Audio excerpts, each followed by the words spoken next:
வணக்க மக்களே, கருவாடு ஊறுகாய்க்கு தேவையான பொருள் என்னென்னு பார்த்துடலாம். 150 கிராம் அளவுக்கு இறால் கருவாடு, 2 ஸ்பூன் அளவுக்கு ஜீரகம், 2 ஸ்பூன் அளவுக்கு மிளகு, 2 ஸ்பூன் மல்லி, 2 ஸ்பூன் கடுகு, 2 ஸ்பூன் வெந்தயம். இதெல்லாம் நல்லா பொன்னேரமாக வறுத்துக்கலாம். 10 கிராம் அளவுக்கு இஞ்சி, 10 கிராம் அளவுக்கு வெள்ளைப்பூடு. இதெல்லாம் எவ்வளோ பொடிசாக கட் பண்ண முடியும் அவ்வளோ. 200 மில்லி அளவுக்கு எண்ணெய். காரத்துக்கு தகுந்த மாதிரி வரமிளகா சுடுதண்ணியில் ஊற வச்சுருக்கேன்.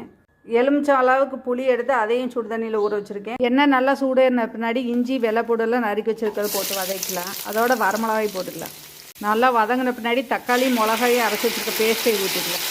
தக்காளி போட்டோன்னே பிரிஞ்சு ஒரு எண்ணெய், அந்த தக்காளி பச்சை வாசம், அதோட புளி பேஸ்ட்டையும் ஊற்றிக்கலாம்.